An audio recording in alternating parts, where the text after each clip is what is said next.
Kalau kita melihat uncertainty yang ada di global, apalagi kita lihat juga The Fed ini masih belum jelas akan melakukan kapan memangkas suku bunga begitu. Seperti apa dampaknya untuk pasar keuangan emerging market? Apalagi kita lihat Pak Hernawan, dalam pekan lalu ini pelemahan indeks kita juga berturut-turut meskipun hari ini memang sudah terlihat rebound begitu. Tapi volatilitas ini juga diramal masih akan terus terjadi begitu. Apakah menurut Anda ini memang disebabkan sebagian besar karena sentimen global tersebut?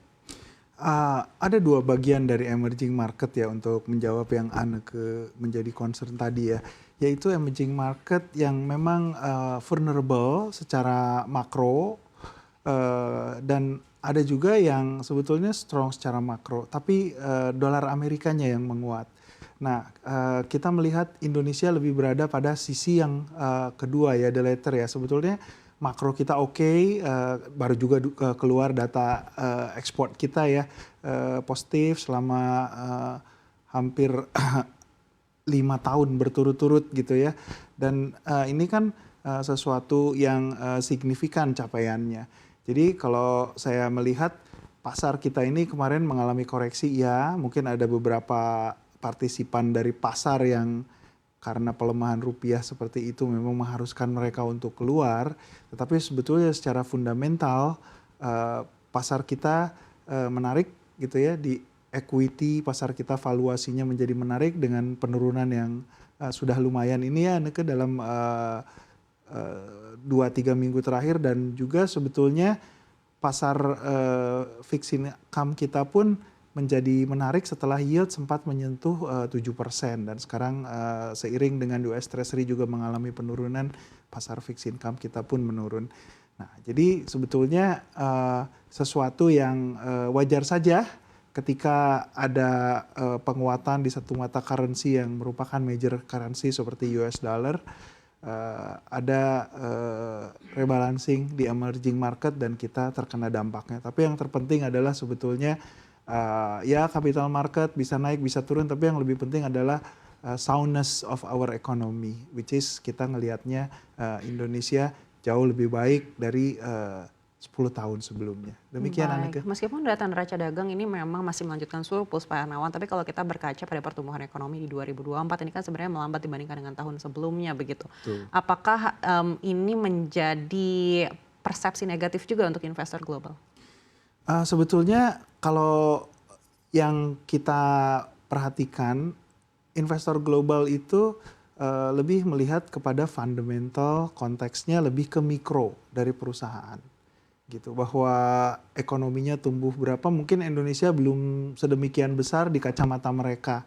Mungkin kalau negara-negara di Asia Utara mereka lebih concern juga ke makronya karena sudah demikian besar. Tapi kalau di foreign investor melihat Indonesia lebih ke mikro perusahaan, which is dalam hal ini saham-saham blue chips. Nah, ketidakjelasan berita juga pelemahan rupiah yang terjadi akhir-akhir ini mungkin yang men-trigger ya. Kalau kita lihat mungkin dari setahun yang lalu itu udah sekitar 20 triliun keluar dari equity market, dan tahun ini juga sudah 6-7 triliun masih terus berlanjut. Walaupun diminishing ya Anneke ya, makin kesini makin berkurang. Harapannya mereka mulai kembali lagi masuk ke market kita. Jadi mungkin ada dampaknya, tapi kan minuscule sekali ya dari masih bicaranya 5% GDP kita tumbuh, dan 5% GDP kita tumbuh Anneke konteksnya kalau mereka coba melihat makro itu adalah salah satu the highest GDP in the world gitu ya. Jadi kalau turun dikit aja itu sebetulnya nggak terasa. Tapi kan lalu pertanyaannya Anneke dan investor, lalu kenapa misalnya market kita turun signifikan ya? Karena mereka lebih melihat mikro. Ketika ada ketidakjelasan pada posisi mikro perusahaan gitu ya, going forward dampaknya akan seperti apa pertumbuhan dari net earning mereka. Nah, ini yang mungkin secara taktikal mereka pindah dulu ke tempat yang lain ya. Demikian Anneke. Baik, kembali lagi ke kebijakan moneter. Kita menunggu di pekan ini seperti apa kebijakan dari Bank Indonesia begitu. Tapi kalau melihat arah dari kebijakan The Fed berikutnya ini kan juga masih sangat uncertain. Kalau di sisi lain kita tahu Trump ini tadi sempat menyatakan ingin ada pemangkasan yang lebih banyak, tapi The Fed juga sudah mengatakan sebelumnya bahwa tidak perlu terburu-buru untuk melakukan pemangkasan suku bunga. Di sisi lain, data terakhir inflasi Amerika Serikat kita tahu ini juga kembali lagi meningkat begitu, menjauhi target dari The Fed yang ada di 2%. Kalau Anda sendiri Pak Hernawan melihat kemungkinannya seperti apa sih pemangkasan The Fed di tahun ini? Apakah mungkin tidak ada sama sekali atau satu kali seperti yang sempat terdengar sebelumnya atau bahkan 2 kali seperti yang disampaikan di bulan Desember? Ya, ini pertanyaan yang sulit sekali karena menyangkut berapa? 20 triliun value of economy ya dalam US dollar. Jadi memang susah kalau kita ingin timing, kapan sih tepatnya gitu. Tapi menurut saya yang lebih penting tren gitu. Kalau timingnya itu misalnya ya bukan The Fed, bahkan skala Bank Indonesia gitu ya. Beberapa kali call saya di 2024 adalah mereka akan terus melakukan cut dan mereka akan mengikuti The Fed, di mana The Fed juga sudah melakukan cut, tapi ternyata mereka lebih lambat gitu ya. Dan di saat-saat kita tidak bisa menebak, kita pikir dia akan pause gitu ya, ternyata surprisingly BI melakukan cut gitu ya.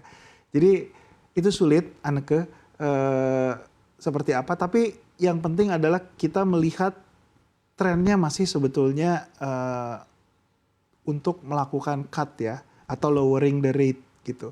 Trennya seperti itu, mungkin bisa 1 kali, bisa 2 kali tahun ini. Nah, masalahnya karena belum terlalu clear nih 100 harinya Trump di Gedung Putih, kebijakannya akan seperti apa sebetulnya yang lebih nyata gitu ya.